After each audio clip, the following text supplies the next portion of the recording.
you're from the Caribbean islands. You want to talk about a little bit where you're from? I see a flag hanging up there in the back, Oh on your yeah, that's shoulder.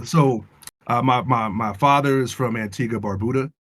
Hmm. He's a Caribbean man. The interesting thing about that is I just found him in 2019. Oh, okay. So yeah, so the gentleman I'm named after, who we all thought was my dad, is not my dad. And we just Okay. all found this out in 2019 together. And the only person who could answer the question passed away in 1983.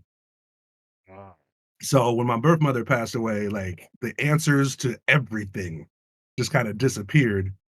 right. So yeah, so I mean, I wasn't even on the search for nobody. I was just trying to figure out where I come from Hmm. because I am biracial. So for Hmm. me, I already knew where my mother's family came from. I could trace my mother's family back to England and all this Okay. other stuff. Like I could go like 5 times great grandfather, trace it back, Oh, right? nice, But nice. on my dad's side, I couldn't find nothing.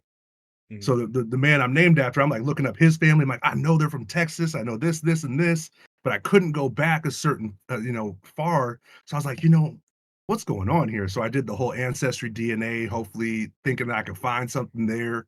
And that was 2017. And then 2019, I had somebody hit me up and was like, hey, we match DNA. I don't know you. I've never heard your name before, but we match a very high percentage of DNA, and I really want to find out how we're related. And it ended up being my cousin. Okay. So she hit me up, and I was like, "Yeah, absolutely." We immediately exchanged phone numbers, and we was like texting for like 3 4 days, and then she hits me on a Sunday, is like calls me, is like, "Hey, I figured out how we're related. I'll call you tomorrow once I get the confirmation, but I figured it out." I was like, "Okay, Okay. cool." Pins and She needles. calls me. Pins and Oh, needles, bro, man. bro. Hey, and you know what's wild? What's wild, John, is you figure like somebody be freaking out, right? Right. I was not freaking out. I was so calm. I was cool as a cucumber. My wife was freaking out.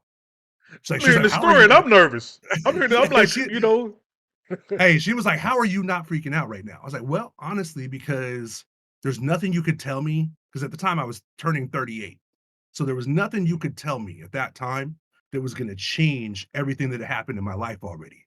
So touche. why would I be like freaking out? Like it was so interesting to me because everything started to make sense in Hmm. my life to me. And I get a phone call from her on that Monday. She goes, "So there's a gentleman. I'd like to give you his phone number and he can explain better to you how we're related." I was like, okay. So I call him. I'm at work, mind you. I was at work at the time. Uh-huh. So I'm like literally, I was working for a trucking company and Hmm. I was a recruiter for a trucking company. And I literally took like 4 hours of my workday that day and I was on the phone for 4 hours of that day.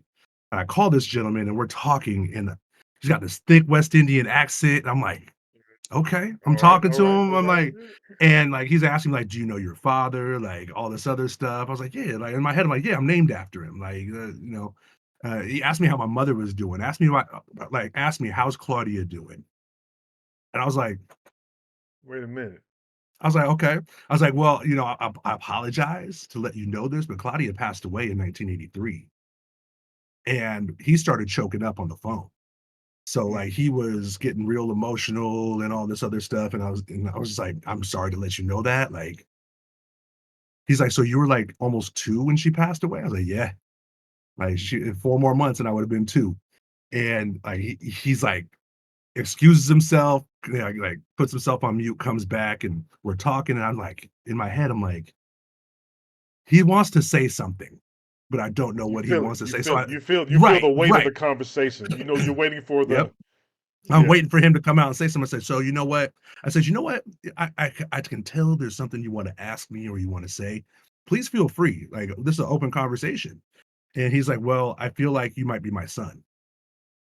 And I was like, okay, let's expand on that.